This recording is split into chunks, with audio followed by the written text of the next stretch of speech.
Welcome everyone from around the world. It's beautiful to see you in your different time zones, aware that your body clocks will be so different from Hawaii right across to Switzerland. Different internal processes will be happening. So we're going to sit for 15 minutes and Jessica's going to ring the bell. Thank you, Jessica.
please will you join me in saying the verse of the robe?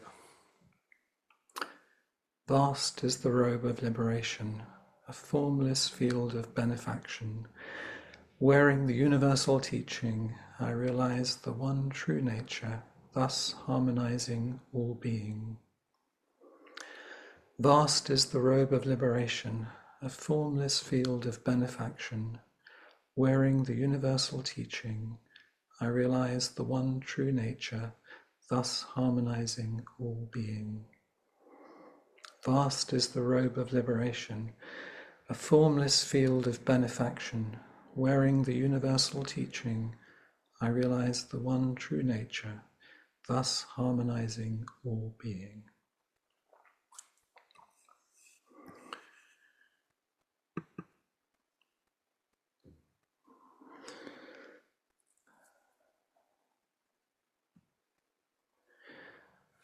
I'm aware that you will inevitably have been doing a lot of caring for things today, as you do every day of your life.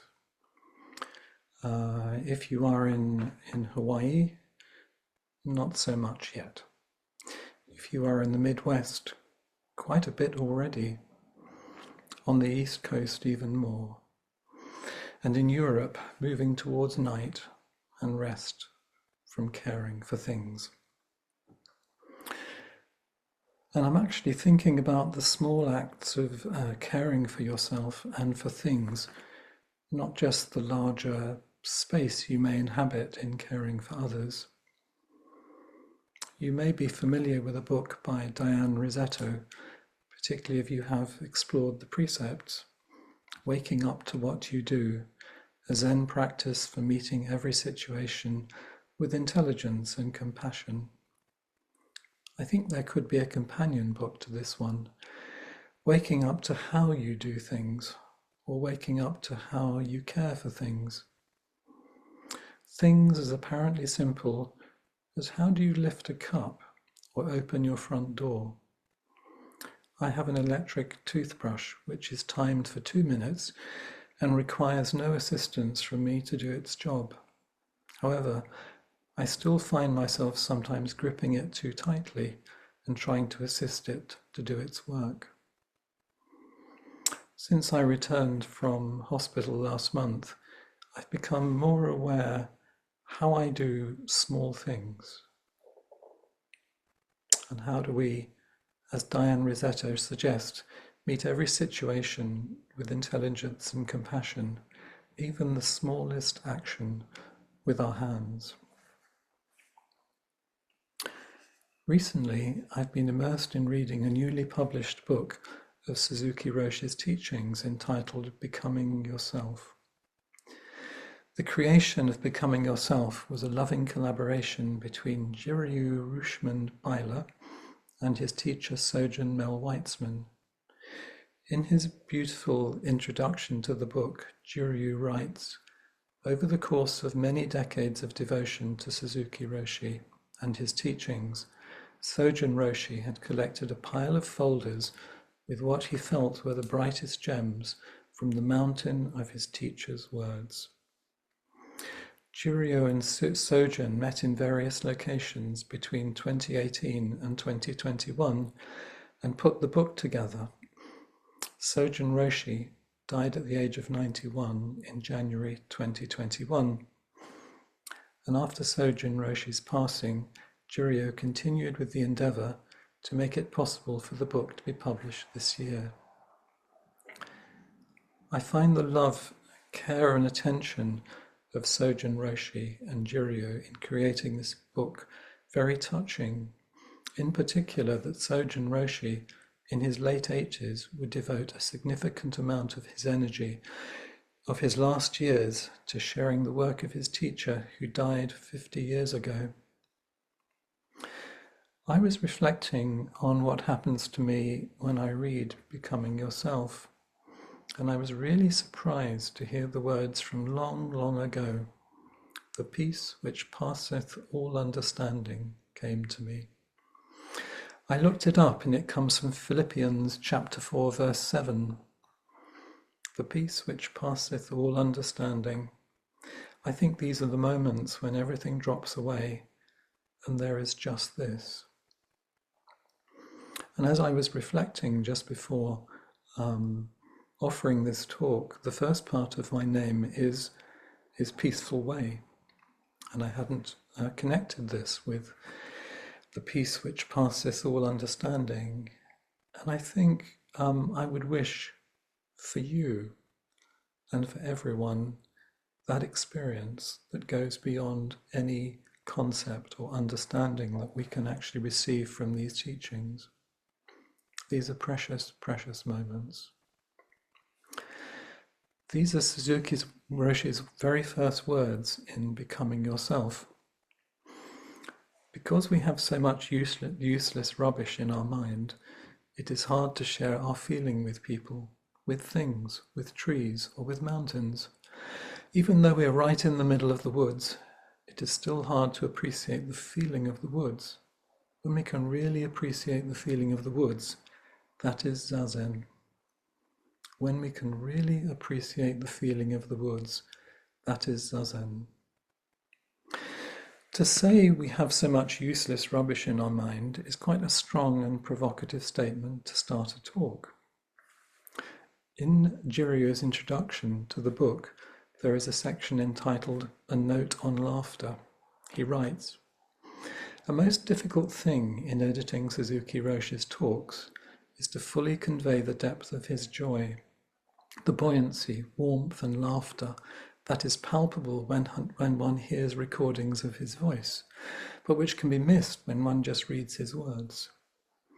He points out that Suzuki Roshi said of Kumazara Zenji, his teacher at Heiji, as he was trained very well in Zazen, he was always serious, but he was always funny at the same time. It was not just seriousness, because it always had an element of happiness or joy in it.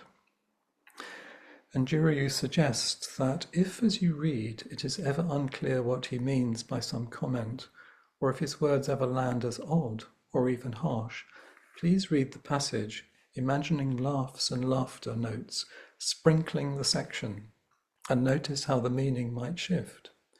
Chances are good that this is how he meant it. Isn't that lovely? Laughter notes sprinkling the section. Would that we could sprinkle laughter notes around for everyone. So, returning to the opening words of the book again, I imagine they would be punctuated by laughter. Because we have so much useless rubbish in our mind, laughter, it is hard to share our feeling with people, with things, with trees, or with mountains. Even though we're right in the middle of the woods, laughter, it is still hard to appreciate the feeling of the woods. When we can really appreciate the feeling of the woods, that is Zazen. Flint once shared the story that when Thich Nhat Hanh once visited, I think it was Green Gulch Farm, he was asked if he had any comments to make about his stay. He apparently said, "You could smile a little." During one of the retreats I attended in Switzerland between 2011 and 2018, I went for Dokusan with Flint during the early evening when everyone else was sitting. I don't remember what we explored. The Dokusan room was at the other end of the hotel from the Zendo, overlooking a meadow with the hills and mountains beyond. Bo Seat is an old building. The interior is mostly wood, reminding me of a scene of a country house in a play by Chekhov. Afterwards, after Dokusan, we walked through the Zendo, through the dimly lit rooms. The old floorboards responded to our footsteps, creaking with character and personality. As I was about to take off my shoes, Flint stopped me and said, "Take care how you place your feet on the Zendo floor." I remember this to be one of the most direct teachings he has ever shared with me, and it has stayed with me ever since.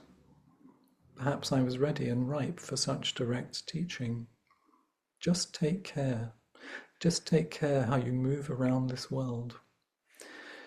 Perhaps he recognized that I had a lot of useless rubbish in my mind, and like Suzuki Roshi, He really wanted me to appreciate the feeling of being in the middle of the woods and mountains in Switzerland, of just being in this world. And I wonder if taking care, mostly in silence, with my whole being, starting with my feet, is the entryway to the peace that passeth all understanding. I recently read of a Rinzai teacher. Rinzai focuses largely on the exploration of koans, who listened to his students' footsteps as they approached his room for dokusan, for practice discussion.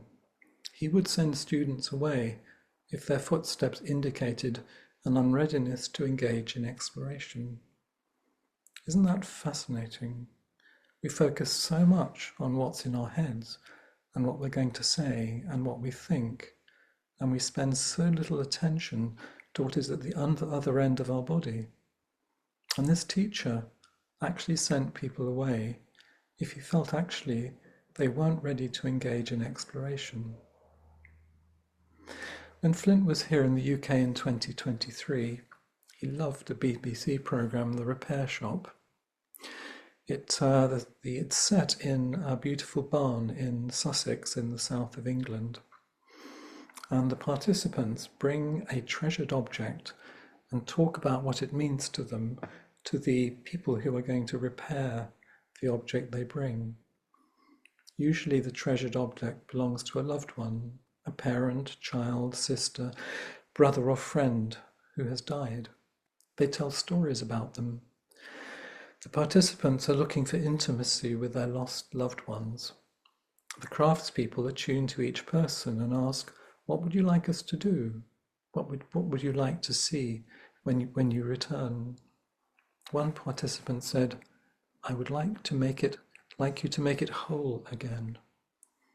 What a great description that is for practice. To make it whole again, please. So let me become myself. A man in his 70s brought in a small writing box he found in his loft after the death of his sister. In it he found a letter explaining that his sister was in fact his mother and his parents were in fact his grandparents. The participants entrust the possessions to the repairers with all the feelings that come with this. In a similar way, we entrust ourselves to this practice. We see the great care, attention and love with which the picture restorers, jewelers, book restorers, clock menders restore each precious possession. They cherish each possession. This resonates with the great care we're invited to take with our practice in the Zendo and to extend this into our daily lives. This is perhaps harder to do if your access to practice is only online. And that is why we sometimes say the room you Zoom in is your Zendo for the duration of the meeting. Sometimes I think we are like the monk in case 7 of the Mumun Khan, Josh's Wash Your Bowl.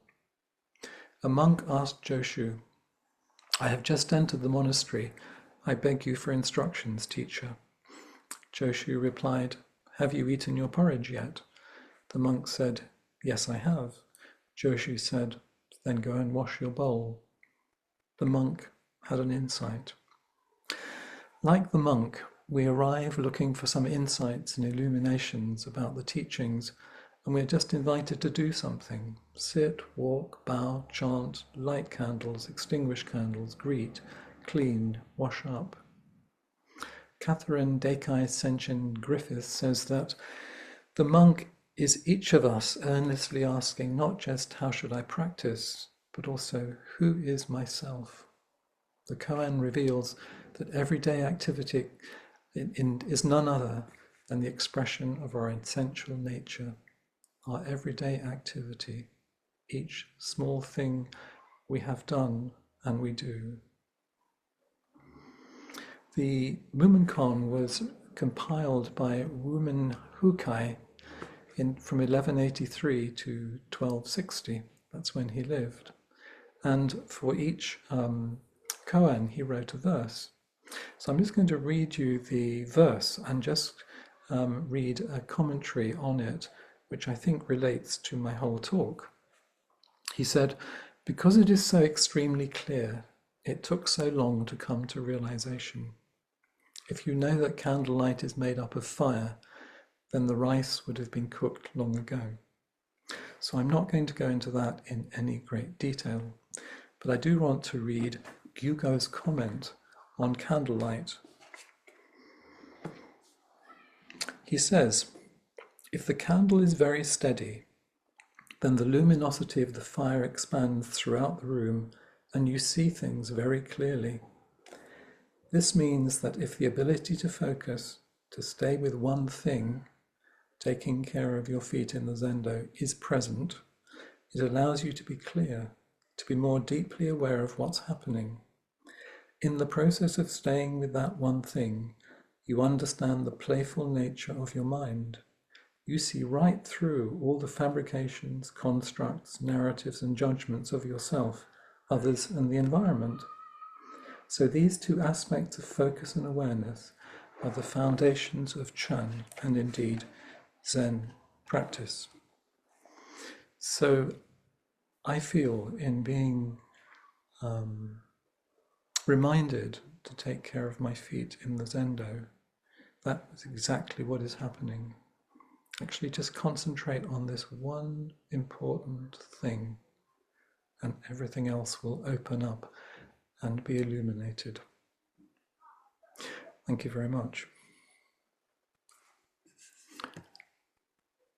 If you'd like to join me to explore how you manage things, how humor, teachings, please do join me. I'd love to meet you.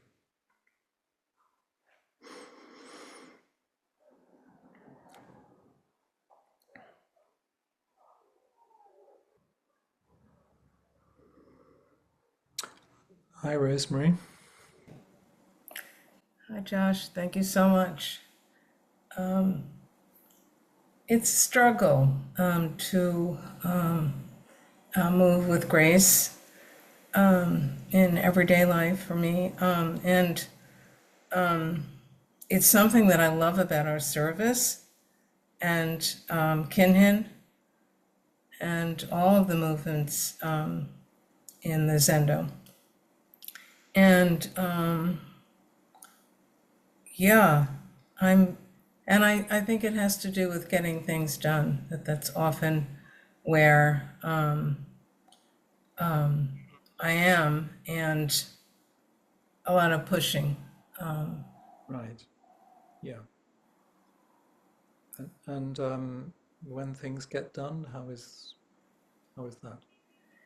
It's okay. It's, there's,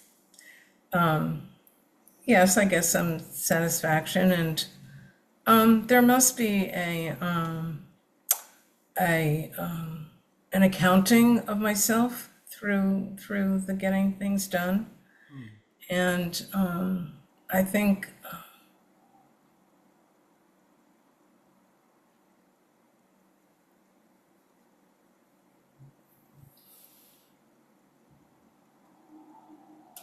like the moment that you described with Flint, Yeah. where he paused the two of you and made his suggestion, his guidance.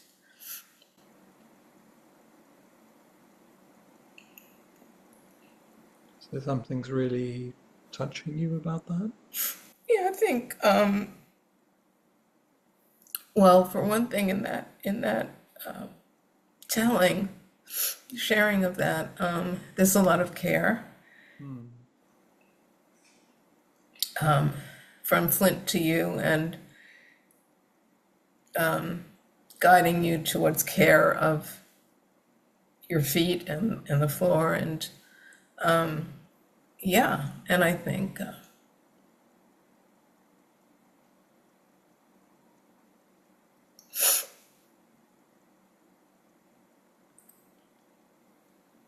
maybe that's a little bit of a scary place. Okay. Okay. Yeah. I guess my list and my doing is my comfort zone. Yeah. And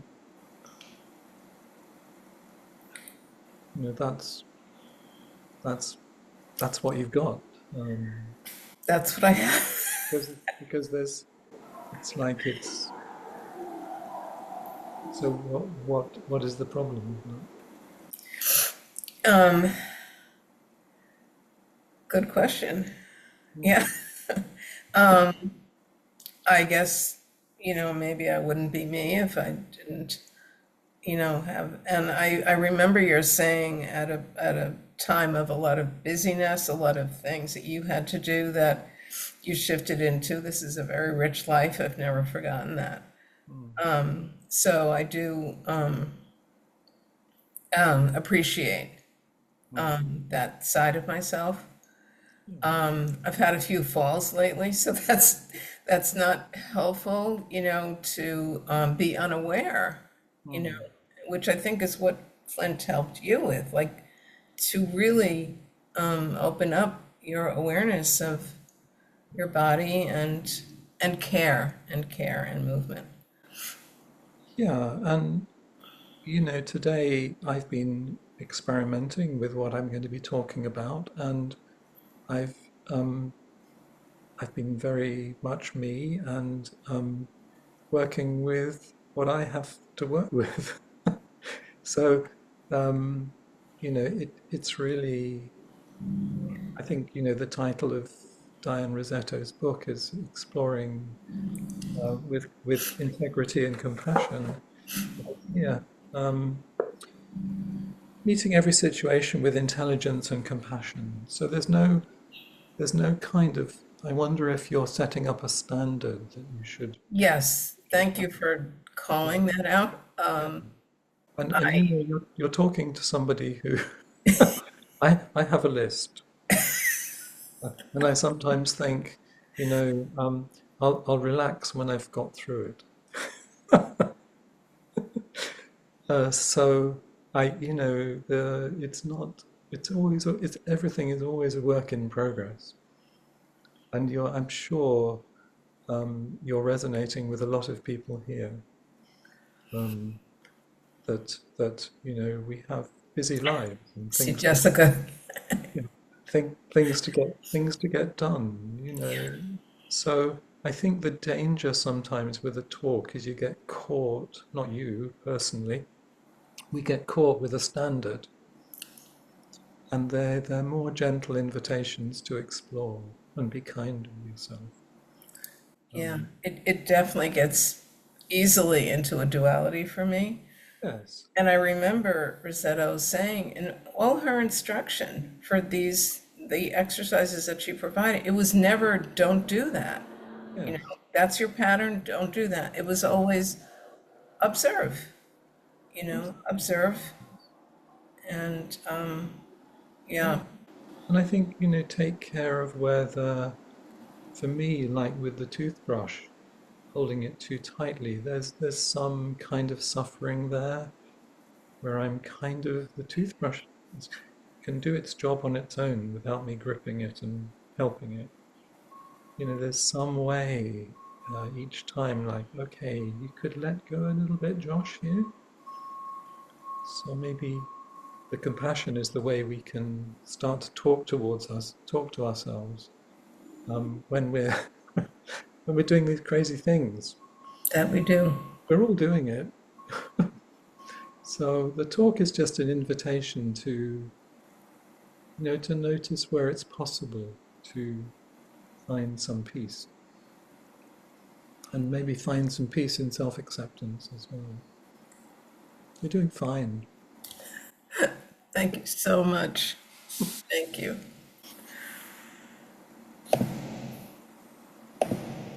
Have Joel next.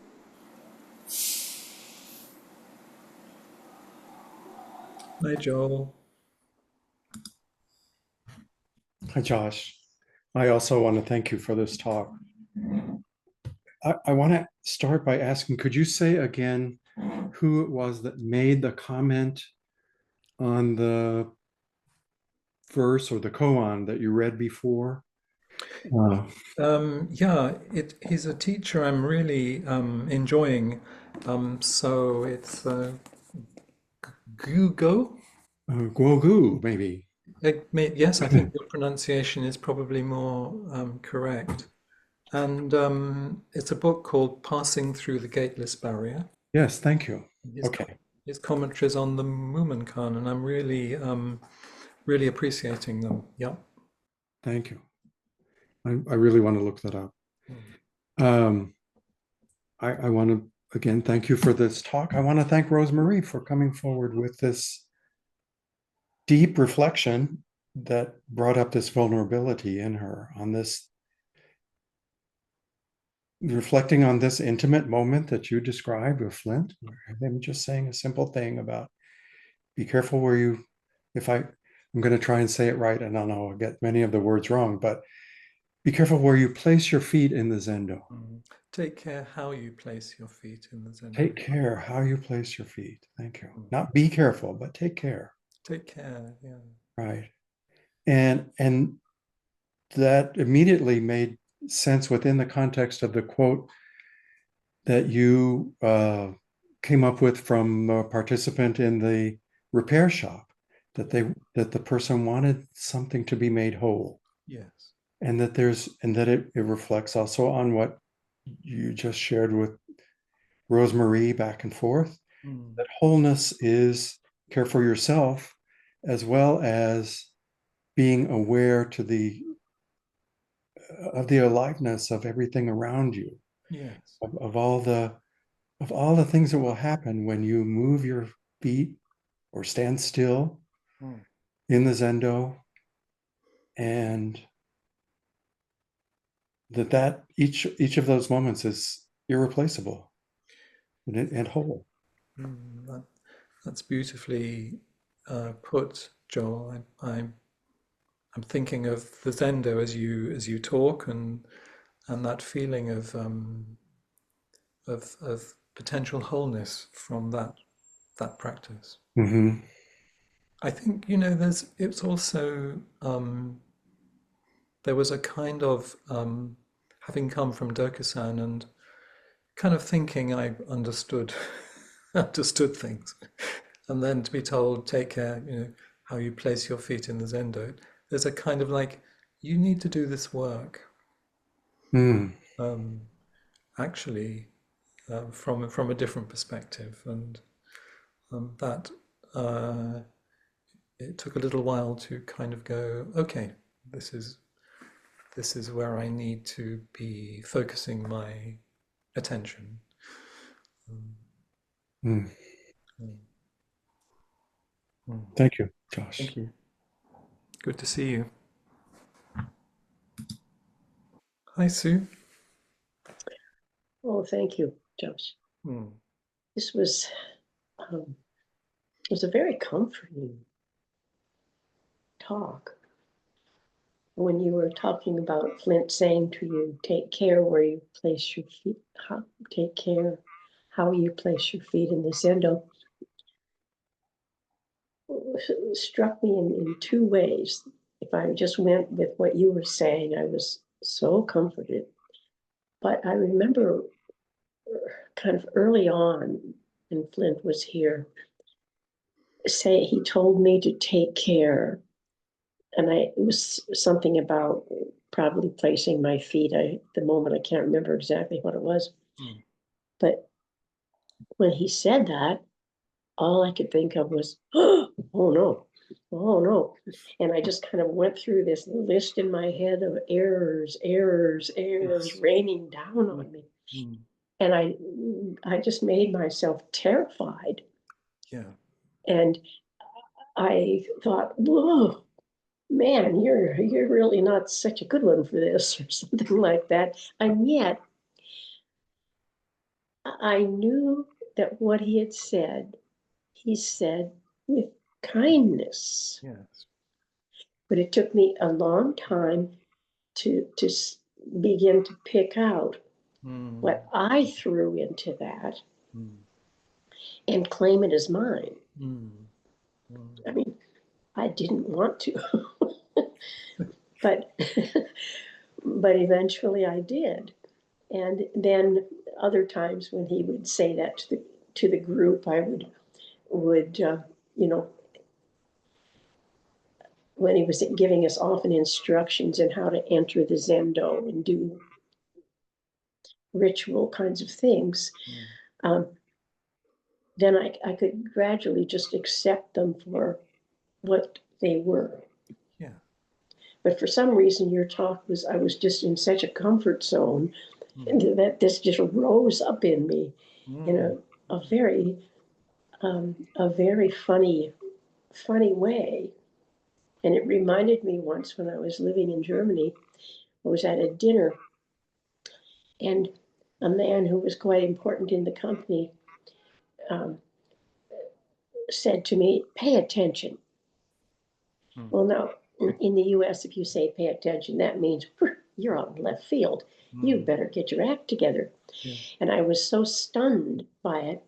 And what he meant was, please notice the person over your shoulder. She wants to set down your plate. Or it was, something entirely different. But again, it was the misreading because, the language was different. It's I don't know. It was like Rosemary was saying, you just hit something deep in you Yeah. And and touches that. what I'm really appreciating is the response that you had in that moment, that powerful response that is there's an aliveness in oh, I didn't expect this, Mhm.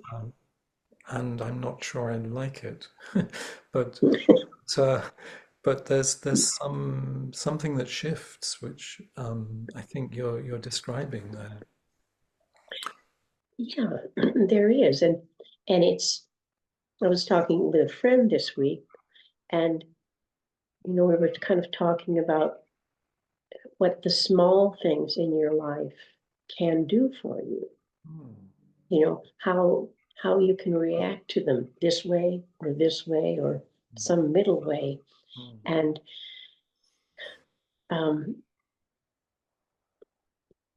how you can kind of come to love yourself by paying attention to the small things. Yes. And even just going, good job. Yes. I mean, sometimes you just have to do something both physical and mental to bring it down into your heart and your body. Anyway, I do. That's so beautifully expressed, Sue. And I think, what I was pointing to with Rosemary is how can we be our internal friend or our internal teacher, and Because it's hard to love anybody else deeply yeah, if you don't love yourself. yes, And that's probably the thing about my years in the the Zendo and the feeling that it's helped me make a friend of myself. yes, yes, I'll tell you one more thing. My husband said to me once, do. I don't want to be Buddhist, but he said, I'm sure glad you are. Oh, So I think it did make me a more thoughtful, maybe kinder person. mm, mm. And I'm appreciating your humor. I referred to um, Suzuki Roshi's seriousness, but also his humor. It's like we we can go down a route taking things really seriously, Mhm. which is important, but also there's some lightness and joy and buoyancy, which I think Jiryu, in his introduction, referred to. Um, Well, I spent years working with young children, and if you don't have any humor, it doesn't work. So, I can, thank you so much. I appreciate your playfulness, Sue. Thank you. Thank you. And we have Bridget. Josh, thank you so very much. I really appreciate this. It's something that my heart really needs because when you made what resonated with me was when Thich Nhat Hanh was at Green Gulch, and I guess you said Flint asked him what else might I, be, or well, I think Flint heard it as a story which something. he shared to kind of illustrate the Mhm. kind of playful nature of practice as well Mhm. as the serious. Yeah. Well, I was curious, what are other ways that you make your practice playful? Because I seem to be in sort of struggling in a ditch of challenges and I'm having a hard time getting past the sort of things that are happening in our world. So I was, you've been a month out of the hospital. Obviously, you've had this recovery, but can you express any more about what you're doing to experience the joy and laughter? Well, I'm really aware of the particular troubles in the United States, and when I'm preparing a talk, I am actually kind of thinking about that and how helpful or appropriate a particular talk is at this time. So that's one factor when I'm, creating a talk. Um, I think, I think in my being, I do have a strand of playfulness, which Mhm. is also matched by, um, a seriousness as well. And I think that's probably why I'm drawn to this particular lineage, Suzuki Roshi, that it's playful and serious. And when I was doing the talk, preparing the talk this morning, I realized, I was getting a little bit too serious here. And I'm aware I need to sometimes balance that out with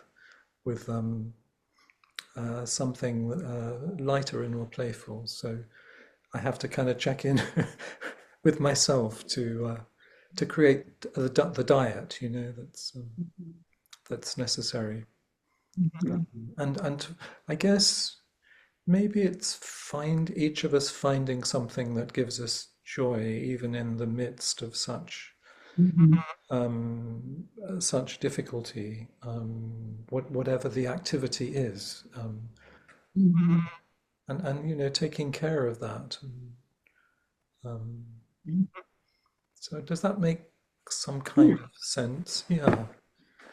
It's maybe the question is what would give me some joy at this moment, some buoyancy.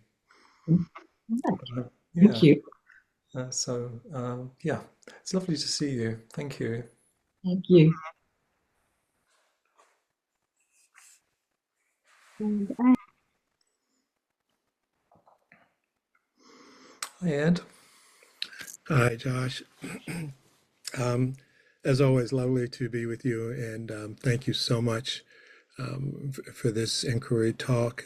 And a couple things popped up. One that popped up was, and I don't know, there's been some dispute if this is an exact quote or not, but I remember reading quite some time ago, and it's attributed to the Buddha, who says, once you understand, you'll tilt your head to the sky and laugh. Yes. So I'm hoping I do some tilting and laughing before the body's gone. Um, and also, thank you for sharing that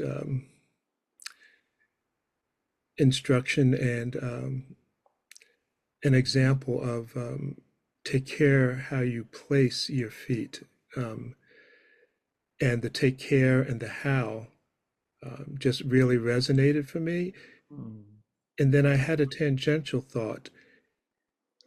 If in the Zendo or at any point, if you take care how you place your feet, is that also not an awareness and an honoring of ancestors and following that particular way of life?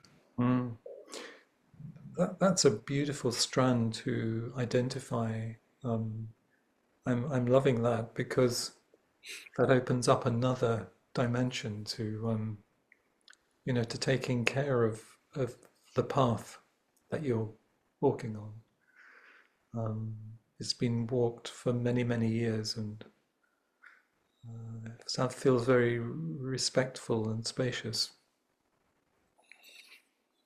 Thanks. Yeah, it was just one of those thoughts out of left field, and it's like, Yeah,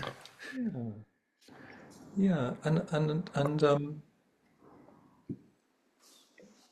I think it offers something in our walking practice that kind of expands it into other areas that we can really learn from. Um, mm. and I love the looking at the sky and laughing. Well, thank you. I loved your talk today. Thanks, Ed. Good to see you. Same. Hi, Kathy. Hi, Josh. Just a quick one. I loved your talk, and I want to tell you a very quick story, especially when you referred to the repair shop. Mm. When I was in Italy, I was in Italy, and we went to a ceramic factory. And I wish I had remembered to take care of how I placed my feet on the on the floor, because my backpack knocked over a 650 euro platter that I had to buy. Yes. And when it happened, I thought to myself, I'm going to make this whole again. Mm. And here I brought it with me so I can show it to you. Yes. Oh, wonderful. How did you do that? How did you put it together again? Well, a friend of mine who's an artist, she's here, Kelly Jean. Um, I had tried to do the traditional Japanese method with the special, Kintsugi? yeah, and you use some kind of glue from a tree, but it wasn't going to work because you have to build a kind of box where you keep the humidity, da da da. So Kelly Jean told me to use epoxy and then to use a gold paint pen.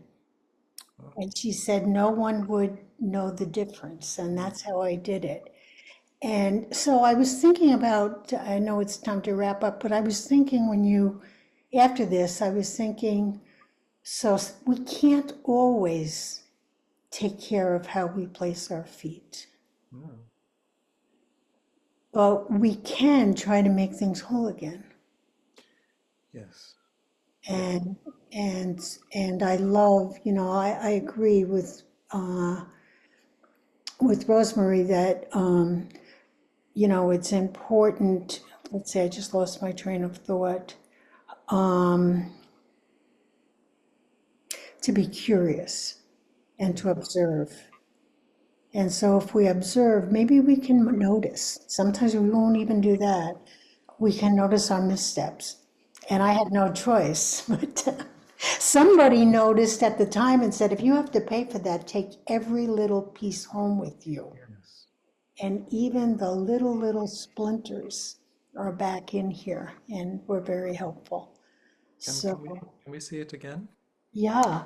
And part of it, the gold didn't look good. It Mm. was just too much of a blotch. So I bought colored pens Mm. and I repainted it Yeah. basically. But yeah, and my son helped me. He was a great help Oh, because I was overcome with anxiety, and maybe that's what happens when we find ourselves that we find that maybe that wasn't a good step. mm. And he just put the first repair together, and then I was able to move on. Mm. So I'm sure there's a message in that too, but I haven't teased that out yet. That's so timely for the end of our meeting because actually it's ending on Mhm, taking care and repair, which is so mhm. central to our practice and our lives. So that's really, really beautiful. Thank you for that. And I've been able to use it. I don't know if the ink is food safe, so I just put doilies on top of it, and I'm able to use it. It brings me a lot of joy. So there's some of that smile that you spoke of. It's a beautiful story. Thank you, Thank you. Kathy. Good to see you. Good to see you too. So let's go to the closing verses now, please. Caught in the self-centered dream, only suffering, holding to self-centered thoughts, exactly the dream. Each moment, life as it is, the only teacher, being just this moment, compassion's way. Caught in the self-centered dream, only suffering, holding to self-centered thoughts, exactly the dream. Each moment, life as it is, the only teacher, being just this moment, compassion's way. Caught in the self-centered dream, only suffering, holding to self-centered thoughts, exactly the dream. Each moment, life as it is, the only teacher, being just this moment, compassion's way. Thank you so much, everybody, for being here today and supporting each other. And thank you very much, Jessica, for creating the space for it to happen. Thank you very much.